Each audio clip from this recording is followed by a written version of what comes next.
warmth is such a critical part of this equation, keeping our feet warm, keeping our abdomen warm. And it doesn't matter what phase of your life you're in. Cold feet is a huge catalyst for issues in our reproductive system. Welcome to Take Back My Brain with Laurie Hammer, where real healing starts in the brain. I'm Laurie, a functional nutritionist and mom who's walked the path from anxiety and burnout to clarity and calm. Each week, we're going to dive into brain-based tools like amino acid therapy, gut health, fasting, and faith to help you reclaim your energy, emotions, and sense of self.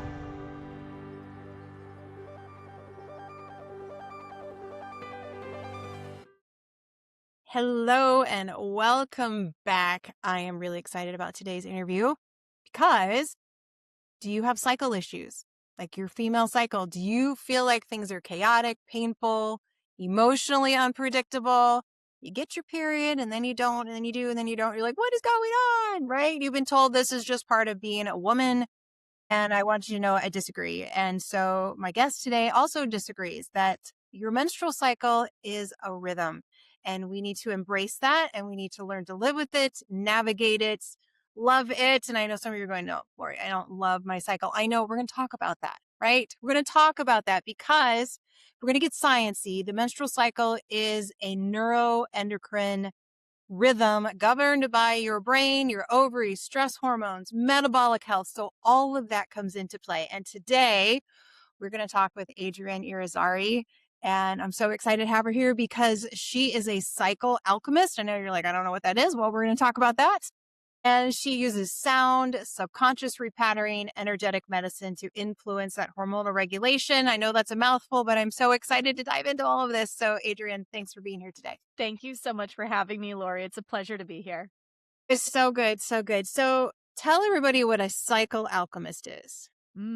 Yes. So I have been struggling with how do I articulate all of the magic of what it is that I do?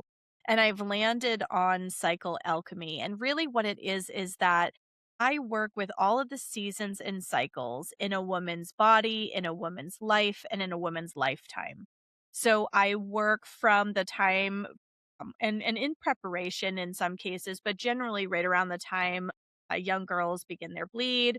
I work with all of the challenges that people experience around their bleeding years with, disruptive PMS and PMDD, period cramps, irregularity, heavy bleeding, and so on and so forth. I work with people who are struggling on their fertility journey, or if they just mindfully want to prepare for getting pregnant ahead of time. I help them do the groundwork so that they can get pregnant when they're ready to. I specialize in fertility for 35 and older because I find that that is a population that often is rushed into assisted reproductive technology like IVF. And their body might not actually need intervention. They just might need the right types of love and support. And so I work in that area. And then I work in everybody lately's favorite area, perimenopause. We What were is just talking about happening? what is going on here. Please tell me. Yes, exactly. Or stop the bus. I want to get off. Why is Right? this I don't happening know. right now? So I tend to find myself working in those places and spaces where people go to their doctor, they get their labs look quote unquote fine or normal, Mhm. and then they're not given any action steps. So they're up Googling, why am I half in and half out of the covers at 2 o'clock in the morning? Is this perimenopause? Right. So like I tend to work where often there isn't something measurable. Sometimes there is, but from a Western quantifying standpoint, there might not be a discernible reason why something is happening. And I tend to work in that space. Which is challenging and I'm sure rewarding at the same time. I know me personally, I've struggled with some hormone things over the years. I feel great hormonally right now, except we were just talking in the beginning. I'm like, well, I didn't have my period for 6 months when I thought, oh, I'm 52. It's going to be done. And then it came back. I'm like, oh, I guess we're not done. And then it was 90 days. And now for the last 3 months, I've had it, for every 28 days. So I'm like, I don't know what's going on. But I mean, for me personally, the period is fine. Like there's no issues, all things there. So my body's just like yeah, I think we'll have some now, which is fine. But I've really struggled in the past, like bad cramping, a lot of PMS to the point where when I was younger, before I had kids, well, even a little bit while after, but before I had kids, when I was in nursing school, and I took hydrocodone the first day of my Mhm. period every month, and because it was so bad, like I couldn't even function. And it got worse after I had kids again, but then it got better once I figured out some stuff and took better care of myself. But it can be life altering. Like I know people are like, I hate half of the month. I Mhm. hate how I feel half of the month. And we're told, well, that's just being a woman. And it's not. I feel like we have not been listened to. Mhm. There's a huge disservice, I think, in modern medicine towards women and their cycles. And we're just thrown on an SSRI. And you do a lot of hormone testing and stuff. And I see women who don't have any estrogen, barely any progesterone. No wonder they were stressed and anxious and depressed, right? Nobody's addressing their root cause issues, or they're just thrown on thyroid meds. And well, so sorry. That's just the way it is.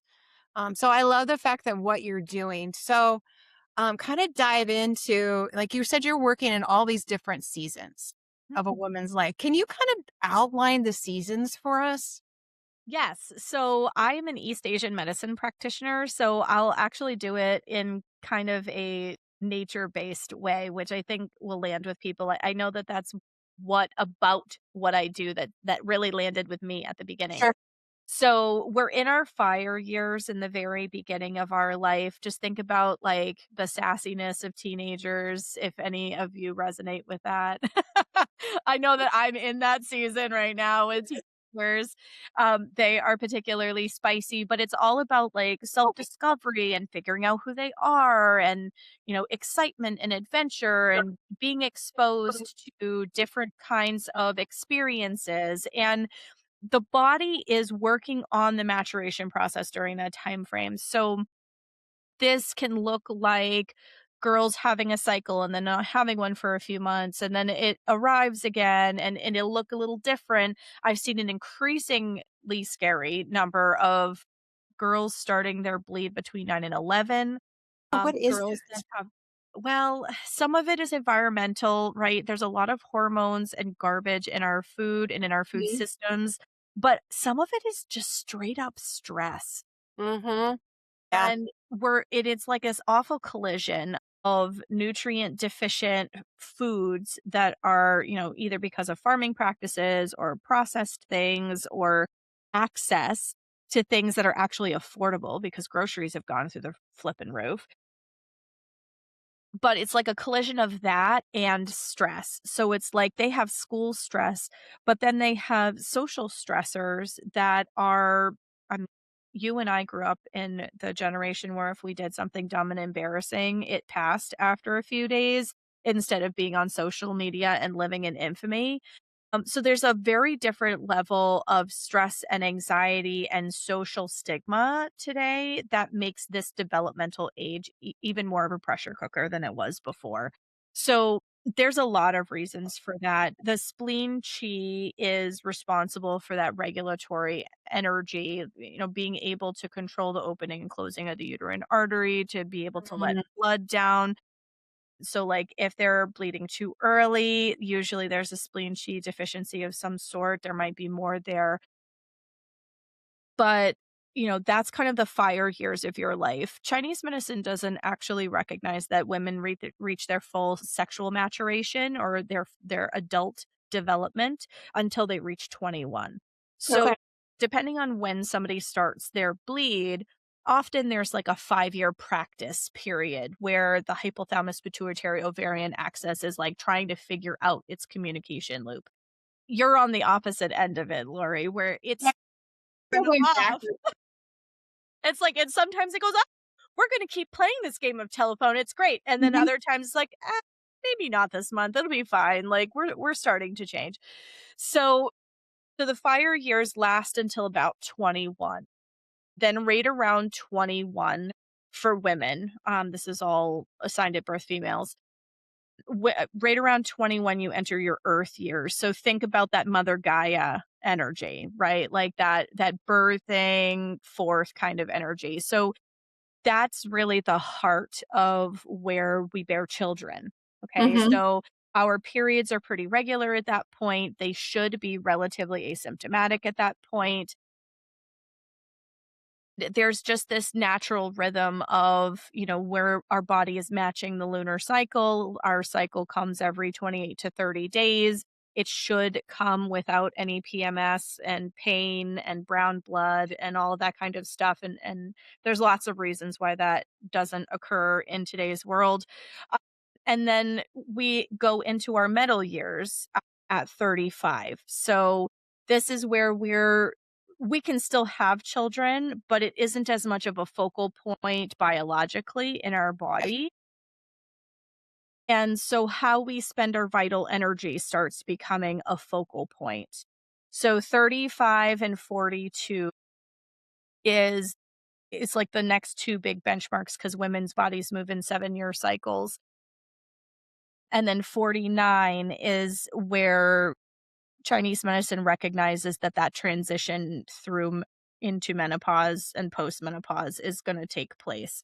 The average age in the US right now, anyway, statistically is 51 for making that menopausal transition. So, as we move through the seasons of our life, we're literally moving through different elements that have different focuses. So, like, we're very focused on childbearing, child rearing, this home and hearth kind of energy in our earth years. And then when we move into our middle years, we start going from pouring our vital energy or our chi into the creation of life.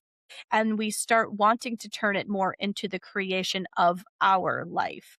Mhm. And there's a big energetic shift that happens there. And it's not that we don't want kids and we don't want to take care of kids, but we start thinking about things like, well, I didn't finish my degree because I got pregnant in college. I want to go back and finish my degree. Or I want to change careers altogether. Like, I've had life experience. I don't feel aligned with what it is that I'm doing anymore. I want to do something that lights me up inside. I want to go on girls' trips. I have missed so much time with my friends because we were all raising our kids and we were all busy. And now we have more space to be able to do these kinds of things together. So there's a shift in that energy as you go through, and you see those shifts reflected in how the cycle shows up as well. Yeah, I love that. I'm thinking about, those cycles you're talking about every 7 years. And I think, there's like the wives' tale every, 7-year itch, like in your marriage and stuff like that. And I think it's, there's some validity to that. Like as you go into cycles, like you kind of just have to reevaluate things. And, 7 being the perfect number if we're looking at it from like a biblical perspective too.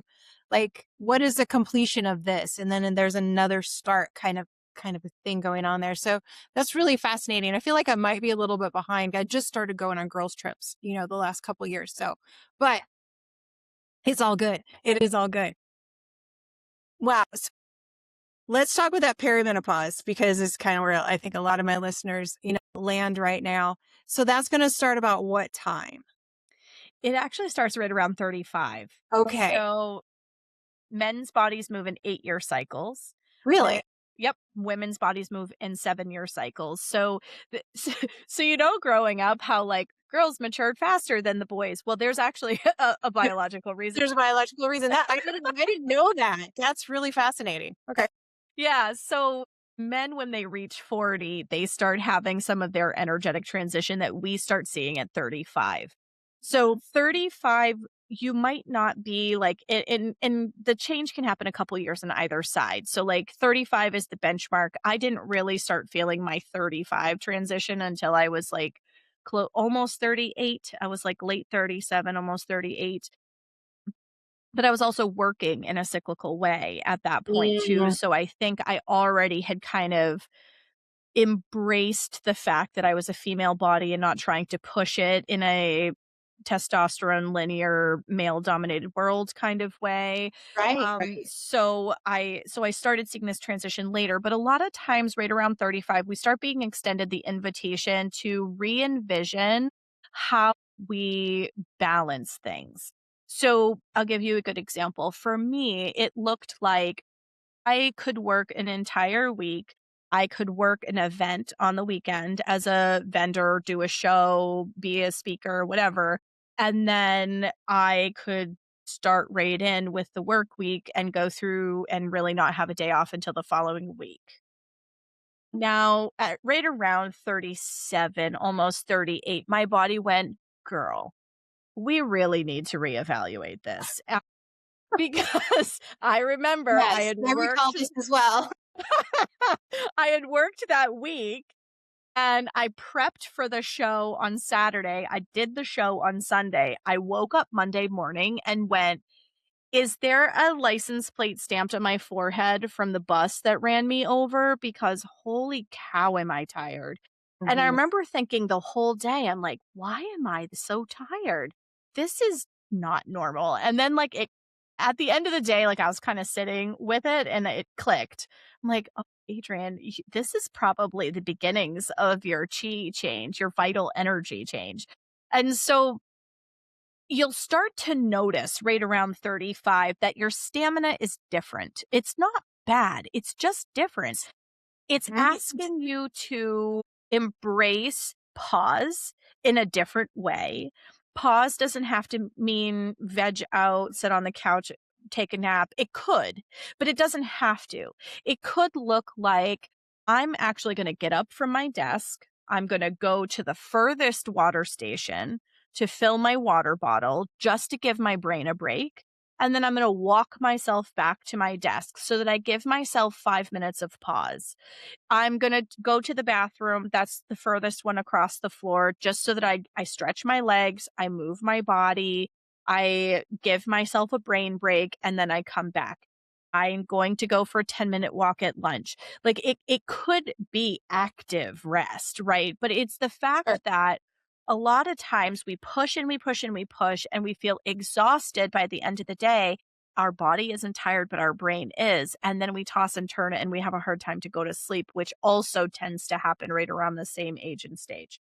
So it could look like re envisioning the rhythm with which you move through the world. And it really should, because when we blow through 35 and we just keep pounding the pavement the same way and we don't listen to those little whispers that our body starts giving us around, hey, it might be good to slow down, or it would feel really good to just stop for a few minutes. If we just blow through that, that's when I get the phone calls at 40, right around 40, and people are going, "What the heck happened to my menstrual cycle? It was normal, and now all of a sudden it's a hot mess. She shows up whenever she wants to, and I don't know what's happening right now." So you have essentially overextended. Mhm. I like to think about it kind of like a bank account. Like, you have to put things into the bank account in order to have things that come back out of it, right? Otherwise, Yes. you're overdrafting the bank account. So 35, when you're pushing and pushing and pushing, you're pulling and you're pulling and you're pulling from this account.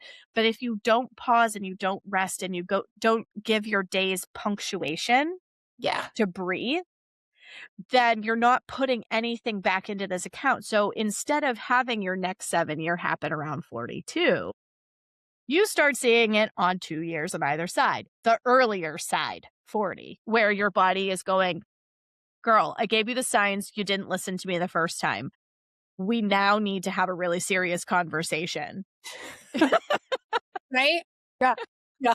I always tell my clients, I'm like, either you make the decision or your body's going to make it for you. And Yes. that is really uncomfortable. Mhm. Yeah. Yes, and it becomes the "it's not you, it's me" conversation. Totally. Totally. Oh my gosh. Yeah. I want to pause here for just a second because I love what you're saying about, doing the pauses, walking further to the water fountain or, taking a day off or whatever it might be.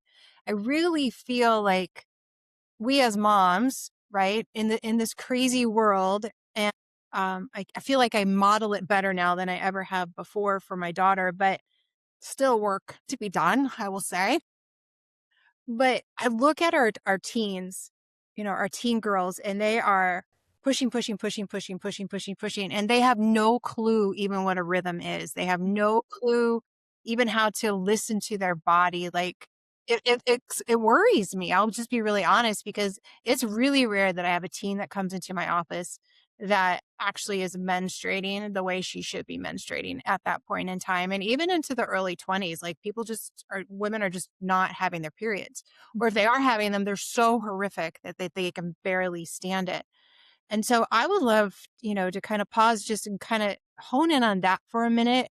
How are we, what do we need to change to teach these younger generations so that once they hit 30, 35, I feel like there's going to be a whole lot more chaos than it was for you and me, even. And I thought that period of time was really hard hormonally for myself. And I just don't want that to happen to that next generation. Yeah, I really witness you in what you're saying there, and I truly believe that we can have an entire generation of young women that don't know what period cramps are if we Yes. would only provide better education. I have a program that I created called the Alchemist Toolkit specifically for this reason because I was starting too far downriver.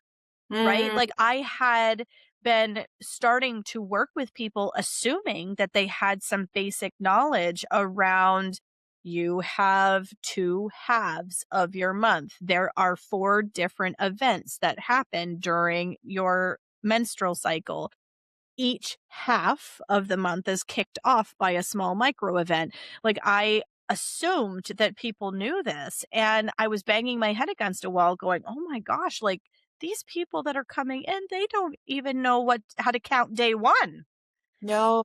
It's Yeah. dismal, right? And Mm, so, like, sex education in Western culture, predominantly here in the United States, but honestly, I've heard this sentiment because I work with people internationally from, like, international, like, what people in Western culture that that they got sex ed, right? Don't put the mhm. P in the V if you don't wanna get pregnant. Hey, friend, just a quick break to remind you if calming your brain is the missing piece in your practice or in your home, my Mind Thrive certification course teaches you exactly how to do that with targeted amino acid therapy. So it's real science, real results, no band aids.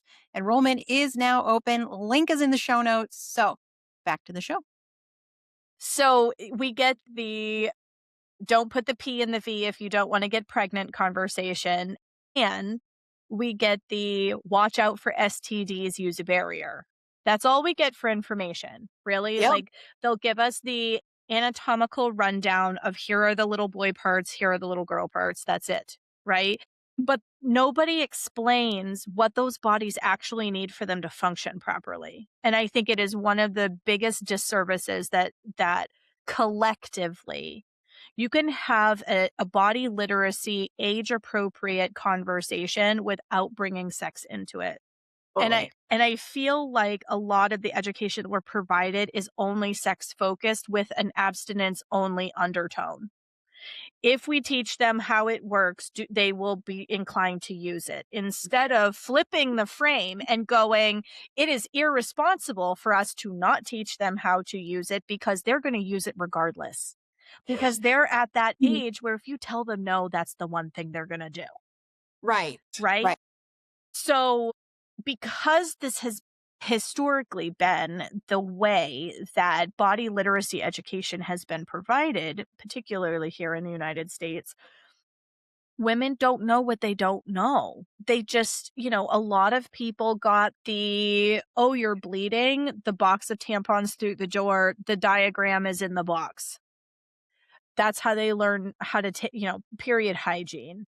And there's a lot of families that aren't comfortable having conversations around bodies and how bodies work, male or female. It doesn't really matter, but there is so much more nuance in women's bodies. And honestly, men would benefit from Mhm. knowing how women's bodies work because they would be able to understand that you're dealing with infradian rhythm, which is different. It moves not on a 24-hour hormone cycle the way a man's body does. It moves on, in our case, a 28 to 30-day cycle because it's based on the lunar cycle, which is 29 and a half days.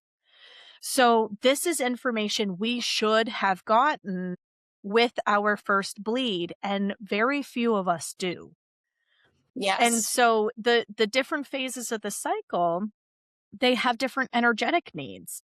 You're going to have more energy. You're going to be more verbal. Your face is going to be more symmetrical.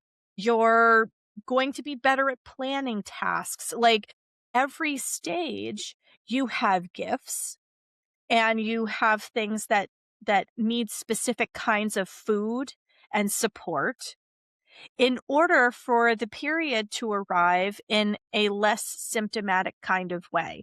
Just learning how to care for yourself during the bleeding days can Mm. completely change the expression of your entire month.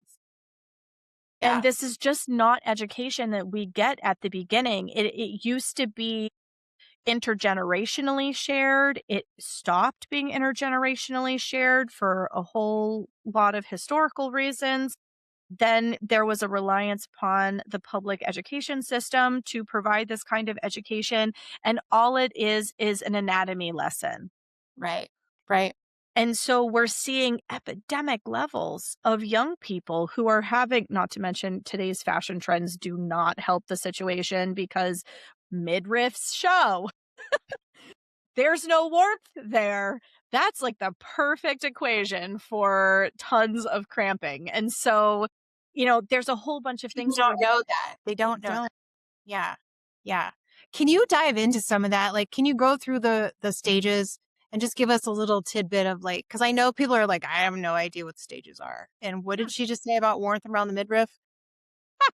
Yes, absolutely. So I did a reel a little while back where I was like, "Where's the rest of my shirt?" It was one of the it was one of the most popular reels I ever did because I was complaining about the fact that everything I could find at the store, and I was wearing a long line tank top underneath, like a sweatshirt that was like Mm-hmm. cropped short, and I was like, "Where is the rest of my shirt?" Like I want to keep my belly warm. And Mm-hmm. if you have had a child, no, like we're just not built for this kind of fashion. Can I have the rest of my shirt now? But I make a joke about something that is really important. So, warmth is such a critical part of this equation, keeping our feet warm, keeping our abdomen warm. And it doesn't matter what phase of your life you're in. Cold feet is a huge catalyst for issues in our reproductive system. We have 3 really power player meridians from an acupuncture standpoint that go through our feet and ankles and are the control center for how our reproductive system shows up. So if they're not warm and the circulation isn't moving well, you're going to create problems downstream, right? So keeping your abdomen warm and keeping your feet warm is one of the greatest gifts you could give yourself all month long. But if we're going to talk about the phases, okay, so day 1 of your new menstrual month is the first day of fresh red blood. Not if you get brown ahead of time, not if it just spots and spits and doesn't actually commit to a flow. None of that counts as day 1. Okay. Day 1 is the first day of fresh red flow where it actually commits to something more than just spitting on a liner. You should be having a period that is 4 to 6 days of fresh red blood only.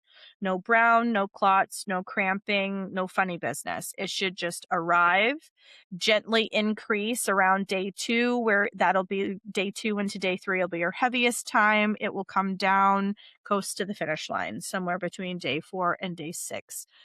That is what the standard should be. And a lot of people haven't been taught that. So, day 1 is how you start counting your cycle. So, if you ever have to have blood work done to find out your FSH, that is going to rise on day 3. So, if you're not counting day 1 right, it will throw off any labs that you have done. So, this is really important to know how to count. So, menstruation is the micro event that kicks off the follicular phase, which is the first half of your cycle. The first half of your cycle is the yin or substance building phase of your cycle. This is where your follicles start to ripen in your ovaries and they begin the development process towards ovulation, which is in the middle of the month.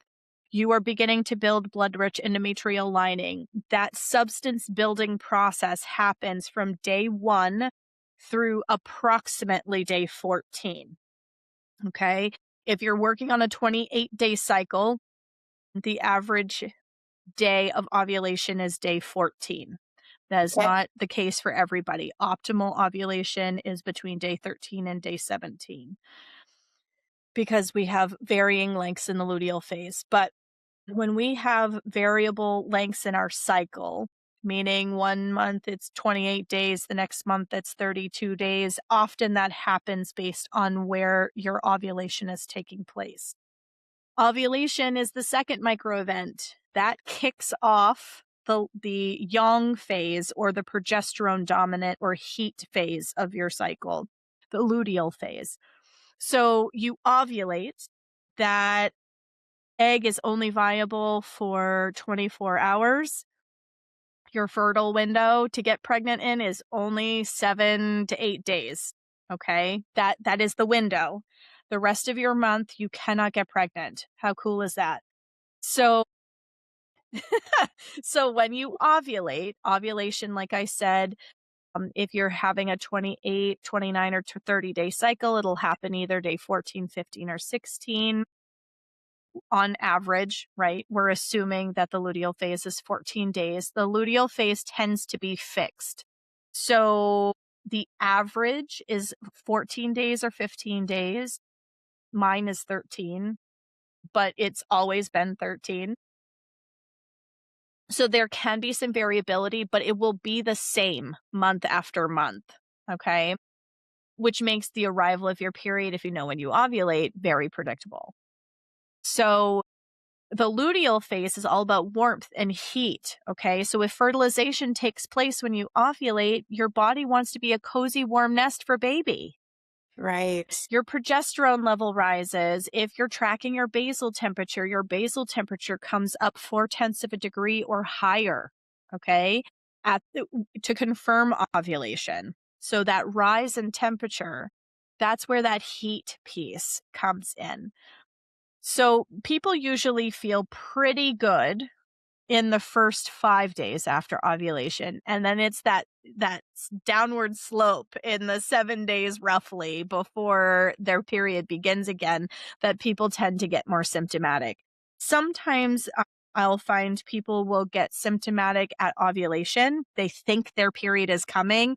They are irritable, they're crampy, they're like, "Oh, like I just had my period and I feel like my period's going to come again." And then ovulation takes place and then they're like, and then like the symptoms went away and I stopped spotting and 2 weeks later my actual period came. That's a sign of an imbalance. But I just want to kind of witness that this cycle doesn't look this perfect for most of us. Right. Um, and then our bleed kicks off the beginning of our month again. And so each of these phases needs different things. We need warmth all month long. But in our menstruating phase, the more we eat cooked foods and not raw, we're not asking the body to give us more energy for the digestive process. You're saving it for the bleeding process. You're between warmth and that alone, that can take down people's cramps. Using tampons makes people cramp because it's a plug product. It doesn't allow the full shedding of the lining. Uh, so using things like menstrual cups, menstrual discs, and pads, period underwear, that tends to be a really big shift in people's cramping experience right out of the gate. The follicular phase, there it's about nourishment. Your body is building things. It needs dark leafy greens. The more you can actually eat your food cooked, the better your body can assimilate it. You're actually adding chi or vital energy to your food, which then is imparted in your body. So you're actually paying back into the bank account when you do it that way.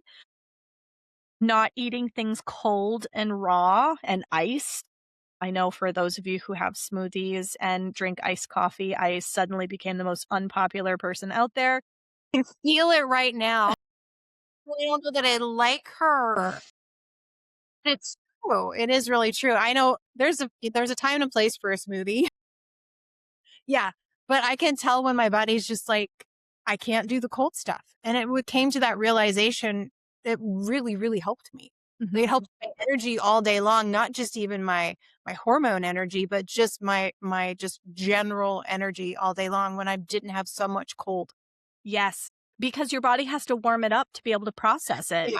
Like, think about the ambient temperature of your body, right? Like, it's in the 90s, and if you're putting something iced in there, it's nowheres close to 90. It's kinda like being in air conditioning in the summertime. If it's too cold, it can actually, like, damage your chi.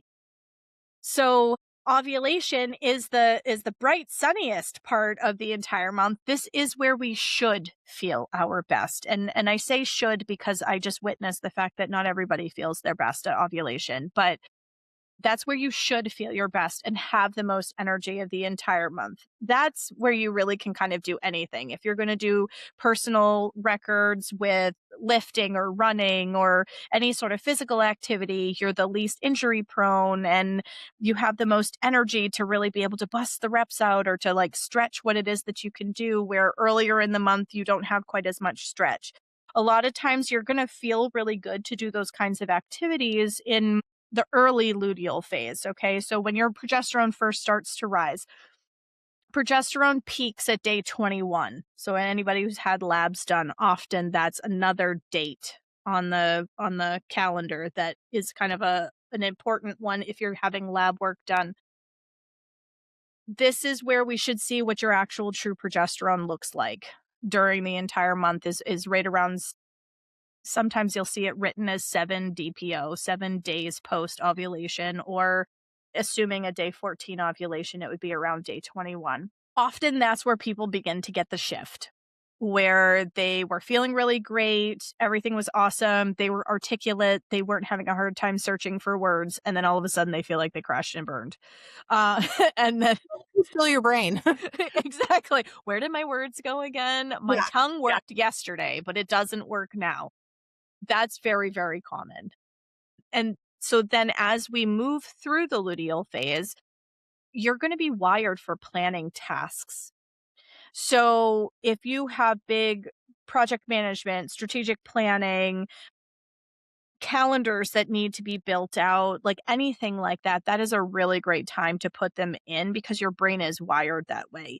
It's a little harder to be self expressive, but you're really good at, and you become progressively more good at those introverted tasks as you're moving towards menstruation. So, again, cooked foods, but in this phase of the cycle, you're going to want things that are going to help to move your circulation.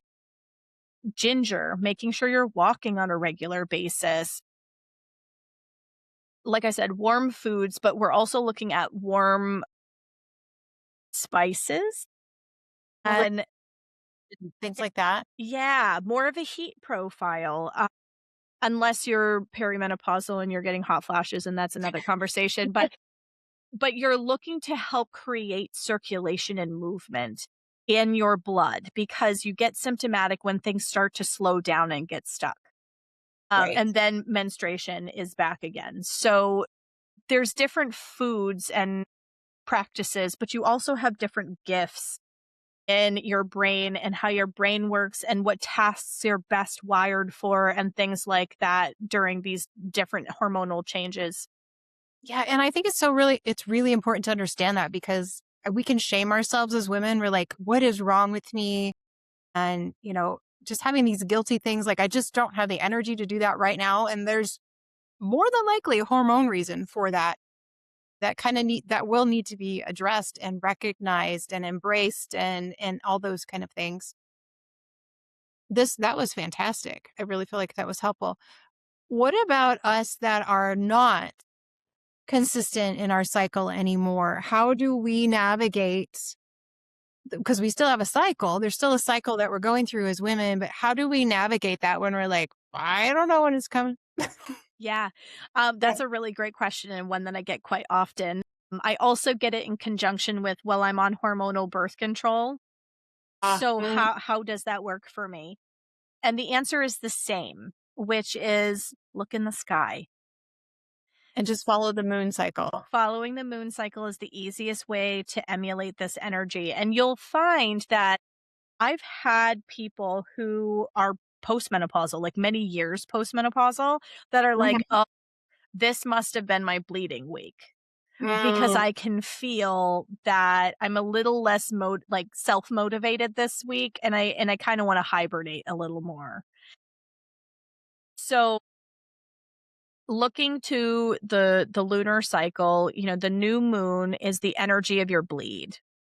Okay. It's the hibernating time, there's the least amount of light in the sky, and then as you go into the waxing moon and the light is growing in the sky, your energy level should grow. The demands on your body can grow. What you're asking of your body can grow. And uh, when you're talking about it from a like later bleeding years, almost out of the bleeding years standpoint, you are looking at the fact that the change in progesterone and estrogen does affect the way that your brain functions. So it isn't as hard and fast in terms of like ovulation's the best time for you to be verbal. Well, you might feel more verbal a lot more of your month because testosterone is starting to be more of a dominant player. You may be feeling a little bit more like you have continuity in an exercise plan. So a lot of times I'll describe it this way. People like black and white. They like to say, I go to the gym Monday, Wednesday, Friday. Cool. When you're a bleeding body, that's hard Mhm. because Monday, you might wake up with your period and you can't lift like you did before, or at least you really shouldn't be. When I see people in weightlifting forums and they're like, "Hype me up, girls." And they're like, "Oh, you've got this, girl, go to town, you'll be great." And I'm always the jerk that chimes in and goes, "So what day of your cycle are you on?" Ugh, true. And inevitably it's day 3. And it's Mm. because you're starting to get that FSH rise. You're like, "Oh, I got to go to the gym. I can do this. I just got to suck it up and push my way through." But when you push, you're working, it's like swimming upstream against the river instead of going with the current where you're going to go further faster. You're Right. spending a lot more energy trying to swim against the natural movement of things. So maybe you have a Monday, Wednesday, Friday schedule, but instead of being like, I must go to the gym and lift heavy, like when you're in your late perimenopausal, menopausal period of life, and even into the early part of postmenopause, like when everything's settling, you might go Monday, Wednesday, Friday, but it might look different every time. So you might go and you have energy. Lift if you have energy. But if you go and you're like, "Oh my god, I'm so tired right now," maybe you just gently walk. Mhm. You're still moving your body. The key is to move. The key is to support your circulation. Yes, weight training is helpful because it's muscle tug on bone. It helps to build kidney chi from a Chinese medicine standpoint, but it helps with bone health and, all of those types of things from like a hormonal perspective. But your body isn't always going to have the energy to do it. And it's a matter of really being honest with yourself and telling the inner critic to sit down and be quiet when you're shaming yourself for not doing the thing. It's Right. more of an honoring. Let's flip the frame of it and think about it more as an honoring of what your body actually has the capacity to do and meeting her in that space instead of trying to force your way through it, because when you force your way through it, you can get injured. You force especially as you're getting perimenopausal and older, being conscious of injury is very important. Yes, it is. But, we're also working with the energy that we have on board. So maybe it's walking, maybe it's qigong, maybe it is lifting heavy. It's showing up for yourself wherever you are energetically at that time. So and that's true during your bleeding years too, but I find that there's a lot more sporadic unpredictability in the perimenopausal years because your hormones are rapidly changing. So the important part is to make sure that you're moving your circulation. But it doesn't have to be crazy. It doesn't have to be an hour on the elliptical. It does not have to mean running. If you normally go and you run, hats off to you, girlfriend. I had a running phase of my life. I do not Good. have that anymore. But I do have 30 to 40 minutes of qigong in my body. I do have walking for Mhm. 30 to 45 minutes in my body. I do have putting on a weighted vest and going for a walk. Those things feel good to me right now. I used to be a competitive kickboxer. I used to get into the ring. I used to run. I used to get punched in the head. Like, and that was fun. It is not fun for me at this stage. So just honor where you're at because the movement is important. Making sure you're getting weight bearing activity is important, but that weight bearing activity does not have to look like a power lifter. It can be soup cans and a fanny pack. It really does. Like for real, it doesn't have to be insane. And we have this go hard or go home mentality in our We do. culture, and it's not the case. Like, if you look at any of the cultures that have high concentrations of centurions, they don't go hard and go home. They do not. No. They There's are very rest. kind to themselves. They're very kind to themselves. You talking about go big or go home. I started CrossFit. I think I was 44 at the time. And I did it for 4 months. And I'm competitive and I'm like, I can do it. Mhm. Yeah, totally can do it. Those are the worst 4 months of my life. Oh my gosh. Like at 44, I had no business where my hormones were, my sleep patterns, all those things. Like it was horrible. And I finally got to the point where I'm like, I can't sleep because my body hurts so bad. Yeah. And it's not like I was so badly out of shape, but it was just too much for my body.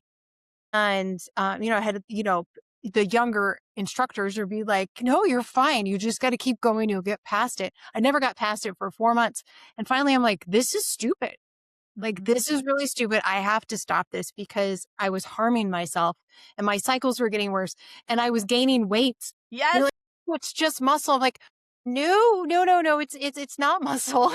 Like I'm growing in ways that I don't want to grow. And it was because my body was in such a survival mode. Mhm. Like I totally tapped it out.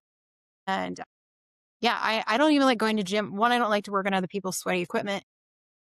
I don't like the noise. And so I decided kind of like after that, I'm like, I really like to work out at home. I've got my own little things. I walk or I run, depending on the day, the time of the month, what I like to do. I walk my dogs every day. Like you just have to decide like what is the best fit for you. Mhm. And it's not about having this, buff six pack ripped. And the women who have that, they look really beautiful. But I really do want to ask them, how do you feel, Mhm. emotionally, hormonally, all those kind of things. And some of them feel great. But transitioning into the, season I'm in now, you were just talking about running. There was a period of time like I have no desire to run. Now I have a desire to run again. And when I run, I actually feel good as long as I do it when I'm feeling good. Right. So definitely feel that the season shifting. What else do you want to leave our audience with? Because this is a fascinating conversation. I think the thing that I would leave our audience with is your body knows what it needs. And we have been taught that this thing that lives on our shoulders, our head, our ego mind, is superior to the knowing inside of our body. And we're taught that we have to move through the world in a head centric way in order to survive, in order to be the best that we can be. And the truth of the matter is, your body whispers and your body communicates with you. And learning the language that she's lovingly trying to communicate with you in is the greatest gift in the entire world. And sometimes you have to tell the brain to sit down and be quiet for a second and really just drop in to your body. For me, I'm an Aquarius. I live in my head. And so I have to actually physically put my hands on my body. I tend to put them over my heart to check in Mm, because it makes that brain body that's connection that. for me. Yeah. So whatever it feels like to you, and needs to be for you to check in. But if you think about some of those moments where you've had to make some like really crossroadsy kinds of decisions, your body always like goes, "Heck no! Stop!" Right? You're about to be hit by a moving truck. Like you can feel the Yeah. adrenaline surge through your system and you're like, "No, it's going to be fine," because you try to rationalize it with your brain and then later on the decision goes really poorly and you're like, "I should have listened to my gut." Well, your gut is that knowing, that intuition, it never ever lies to you. So wherever you are in your life right now, whatever phase and stage you are in, that knowing will always be a guiding light for you. She will whisper to you and go, "We're a little too tired for this today. I don't have enough energy for this today. I feel great. Let's kick ass today." Like whatever it is, right? If you listen to that little voice and allow that to be the guidance system instead of rigid diet plans, rigid workout plans, rigid thoughts and understandings of what you think you should be doing and guilting and shaming yourself into doing the thing, rather than just listening to that knowing, you will find that a lot of your symptoms really will come into better alignment. You'll have a better relationship with your body. You'll have fewer symptoms when you just listen to that inner guidance system. I love it. That is so good. Thank you. Thank you. Thank you, Adrienne, for being here today. Thank you so much for having me. This has been such a pleasure. So much fun. And thank you for listening as well. And I know that you know someone who needs this episode. So make sure you share it with that person or multiple people.